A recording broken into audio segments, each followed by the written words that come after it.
Hey guys, welcome to an interesting video on the Wild Rift. So they're back with the Kai'Sa updated complete guide, and this one is a really exciting one. I think Kai'Sa at the current stage of the game is honestly, I think she may be possibly the best ADC at the moment.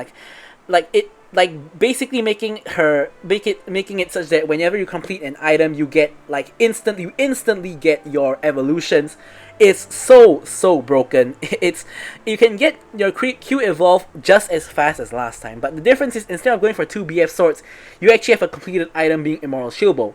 And then you can get your W evolve way sooner, not needing to go for any huge attack speed item.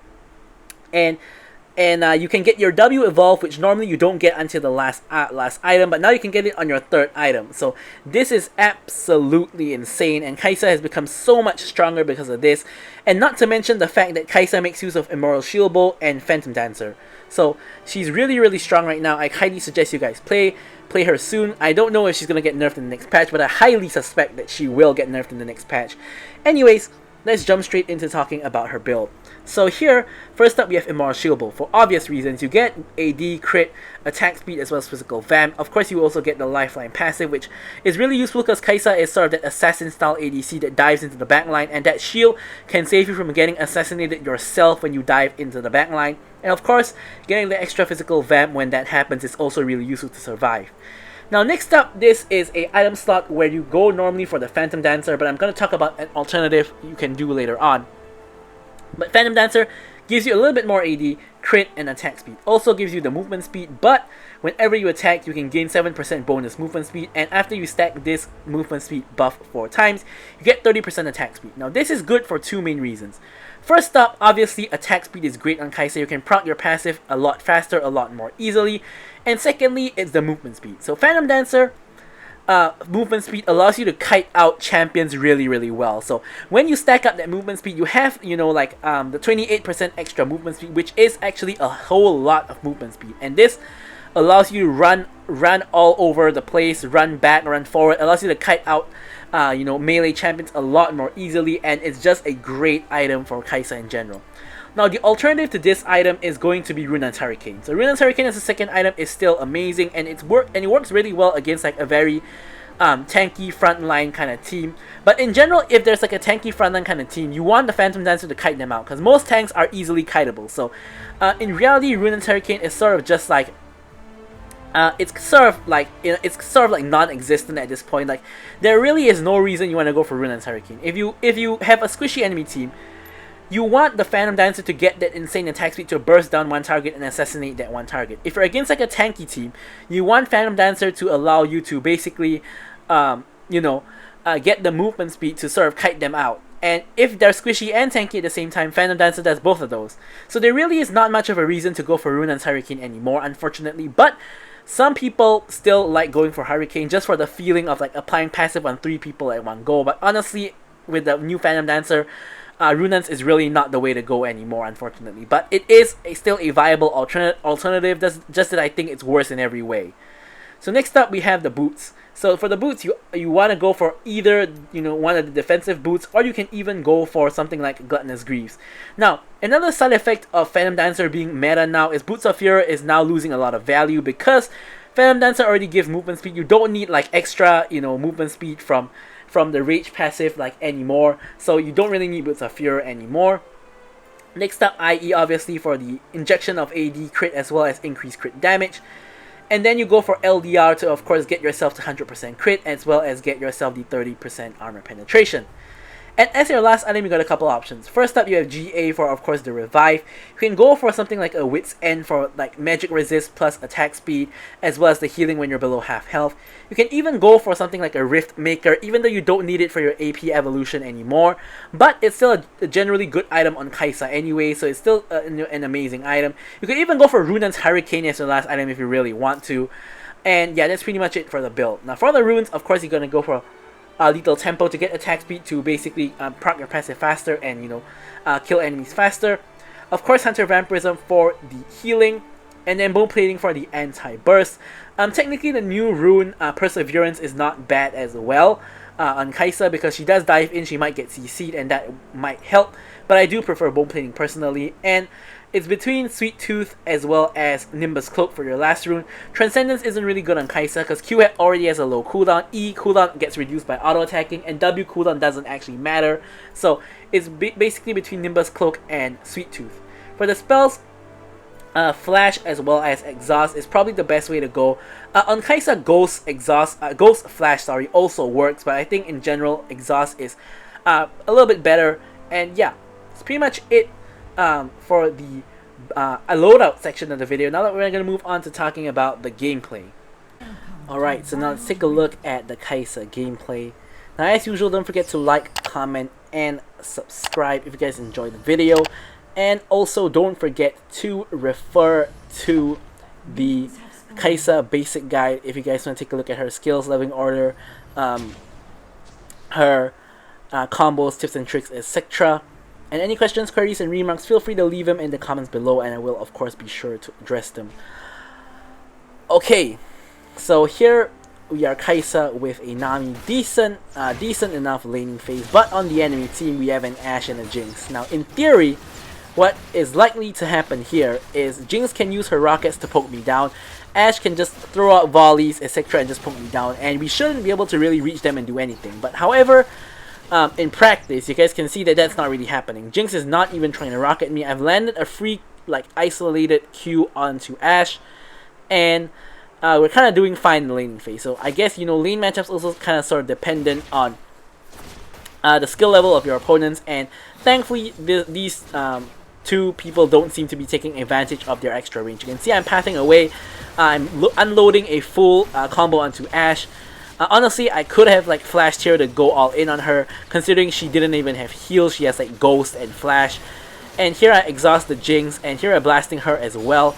Get the passive proc, but unfortunately Jinx blasts Nami down, and because of that I'm gonna have to flash the wall and of course run away. If not, I'm gonna die to the Jinx because of the reset.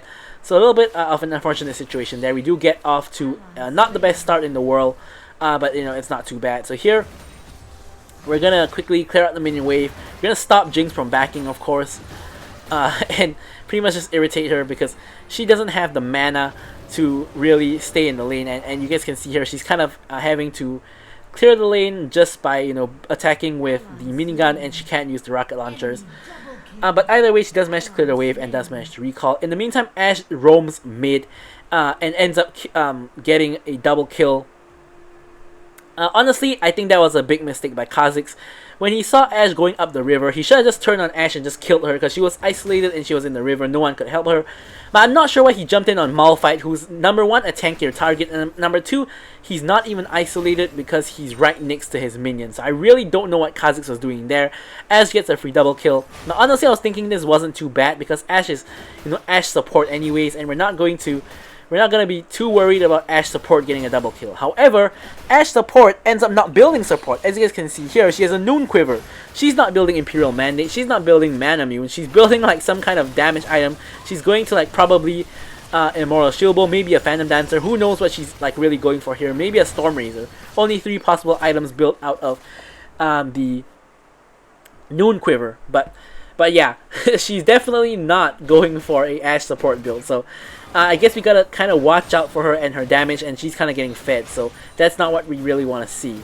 So in the meanwhile, we're just gonna clear up the wave. Ashe does get caught up by Nami Bubble, allows us to get a free W onto her. Nearly managed to prompt the passive, but not quite. Nothing much we can do here. So we're just going to quickly just recall and just pick up some item components. So me and Jinx are on the same field, same level, in the sense that we both got the same item components, even though she has 1 kill, not enough to complete an item over me, of course. Only 300 plus gold ahead of me, not too bad. And we're gonna hit back out into the lane to, of course, just continue farming. So we can see that Ashe and Jinx are sort of roaming up the river. Maybe they're going for the Skull Crab, which is actually, they couldn't be because it's not exactly spawned yet. But you know, don't really know what's going on. So here, nice bubble by the Nami allows me to get off like a free Q and a couple of free auto attacks. Again, we didn't manage to proc the passive. We need 1 more stack to proc the passive, which is kind of a bummer, but you know, it's not too big of a deal. At the end of the day, you know, Ashe doesn't scale very well even though she's building damage, but Jinx does scale very well. So Jinx and Kai'Sa scaling is pretty comparable. But you know, when Jinx gets that reset, you know, she's really easy to you know, just destroy a whole team. But on the other hand, Kai'Sa is able to assassinate her because of how I can basically hit a W ult and just kill her if she's ever alone. So I'm not too worried about that. And you know, Jinx is doing fine. She's 1-0-0. You know, I'm just 0-0-0. Didn't die yet, but didn't get any kills either. It's a pretty slow match for me at the current moment. But yeah, so here it's nothing too complicated. Dragon spawning, we're able to push out the wave, and we're able to recall to get shield bow. So here you can see we pick up the shield bow, which also means that we are able to pick up our Q evolution right here. So using that, we can obviously just go ahead and roam to the dragon and contest the dragon using the Q evolution. And of course, we also got the shield bow, which is going to be really helpful to contest the dragon. So, but before we do that, since we have the Q evolution, it's going to be very easy to clear the wave. So here we're just going to auto Q and don't even need to auto actually. The whole wave is just gone. Alright, so here we're going to see what we can do. Kha'Zix jumps in, manages to steal, Nami actually manages to steal the dragon. Here we ult in, we managed to secure a kill, and here you guys can see we're free firing. Here we managed to proc the passive and get the shutdown. Q auto onto the Jinx to get the double as well. So we managed to pick up 2 huge kills in this fight, as well as getting the dragon steal because of the Nami ultimate. Not quite sure how that was not smited by Gragas, but Nami does manage to steal the dragon. And because of that, we are able to get mid lane priority, go straight over to the Herald and secure the Herald as well. You can see how one bad play at the dragon can snowball the game for us and, you know, put the enemy team in the dirt. And easily we could have been on the receiving end of like a bad team fight into like, you know, a pushed mid lane and into a lost Rift Herald as well. So, you know, games really snowball now. But yeah, so next up we're gonna build the Zeal, building into the Phantom Dancer, of course. And yeah, so now we're in a really good spot. Now we're at 2-0-1 at like 5k gold, which is like almost at 5k gold, which is more or less the most gold in the game. And look at this huge wave. We're gonna get even more gold, just, you know, last hitting all these minions under tower, like so, able to secure all the last hits. And yeah, that puts us at 540 gold. Definitely, you know, the most in the game by quite a decent margin. And here we're able to just go ahead and push in the lane, because Ashe did just die right there. And here we can pick up a couple of plates and extend our gold lead. So you can see that we're just playing conservatively in the lane. As Kai'Sa, you don't really have to panic in the lane. You're only really strong when you get your Q evolved, or if the enemy champions are stupid enough to isolate themselves and allow you to get off like free isolated Qs on them, which doesn't happen very often. So it's not always the easiest to get kills in lane with Kai'Sa, but if you just be patient, find opportunities, get a kill or two, you can snowball that lead into you know, a huge goal lead and take over the game, like what I'm doing here. So here you can see I was behind the Jinx after that one dragon fight. You know, we are able to snowball off of those 2 kills, and now we can pick up our Phantom Dancer as well. And you can see we're at 6,500 gold, which is more than 1k gold ahead of basically anybody else in the game. So that is a pretty huge gold lead for us. And you know, here we pick up our E evolution as well within like 7 minutes of the match, which is pretty respectable you know, duration to get that. And don't forget, we only have 2 kills at the moment. It's mainly from good farming and like those 2 kills that we've managed to snowball the game. If we can snowball the game even further by getting even more kills, that will be even more amazing. So here we're just going over to bot lane to just clear out bot lane, and then we're gonna try to rotate over to mid. Now here, ideally, the situation should be like me and Nami takes over mid, and Yasuo hopefully just roams bot, you know, just to help us cover that lane. But you know, you always have instances where, you know, mid laners, you know, won't really rotate to the side lane. And yeah, so here anyways, we're just blasting down this tower. I see Malphite, I know he's gonna ult, so I'm backing away. He ends up getting the ult only onto Nami, which is not really that important. Here I managed to exhaust the Gragas, so his ult doesn't do too much damage, but even so we still want to run because we can see Kennen you know, dashing toward us, and Malphite is still on the chase for Yasuo. Yasuo, I have no idea what he was doing there. He dashes to the Raptors, which is not a bad idea.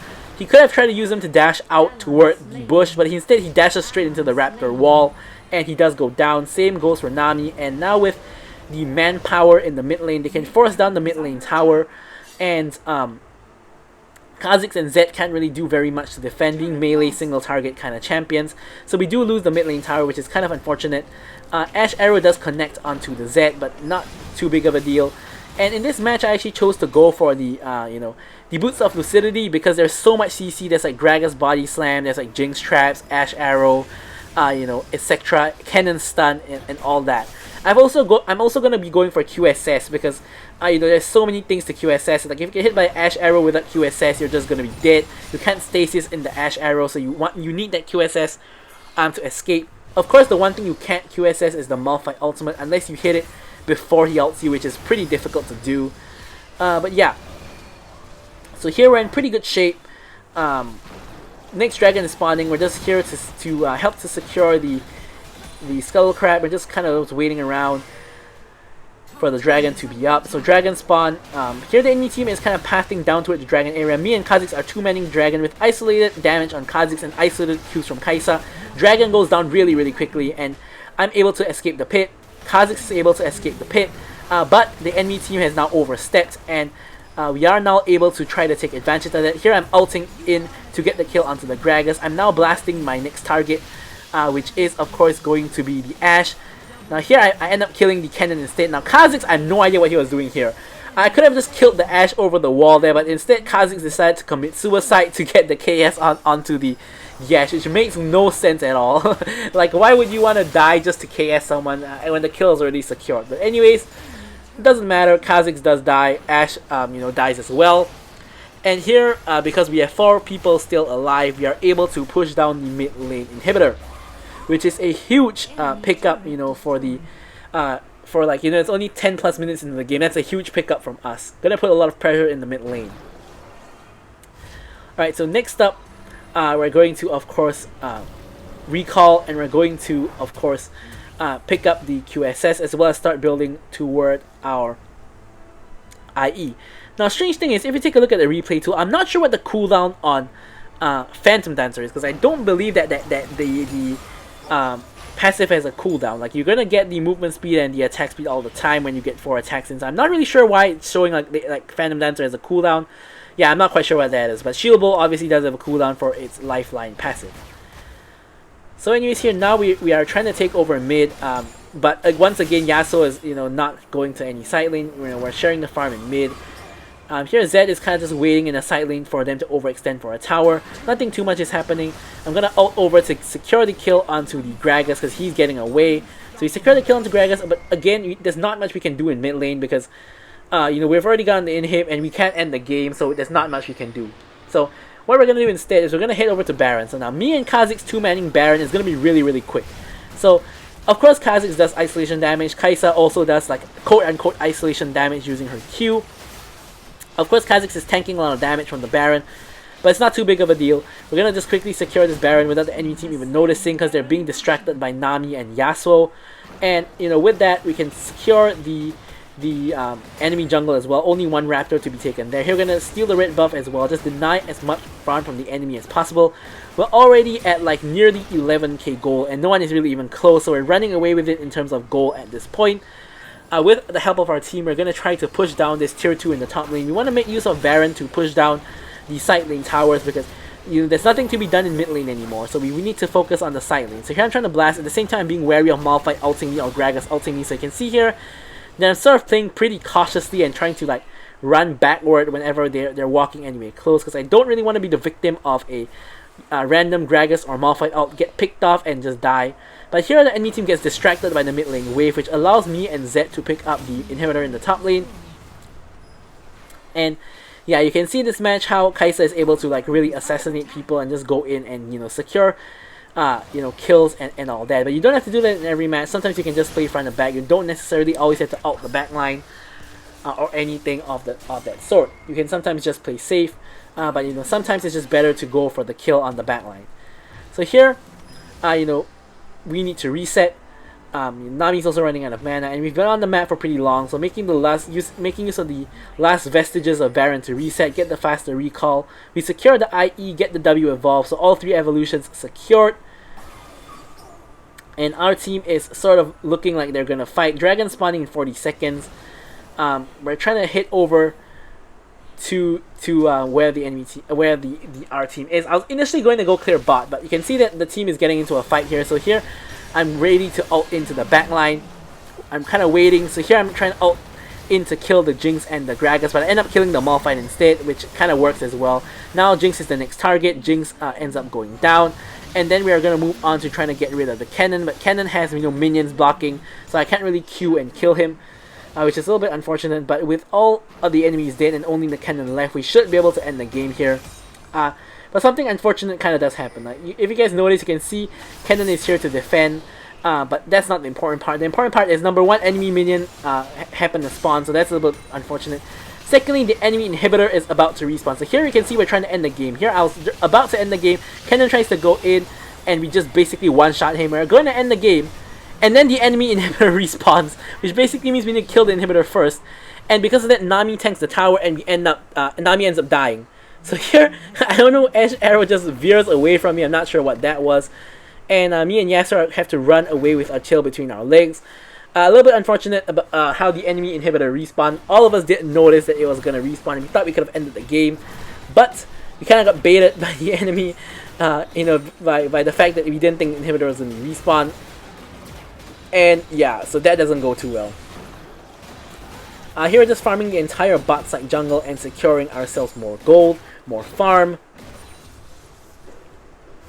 And we're gonna just back and see if we can pick up the LDR. If not, we can just pick up the components of the LDR. So here we get, we do get the components of the LDR.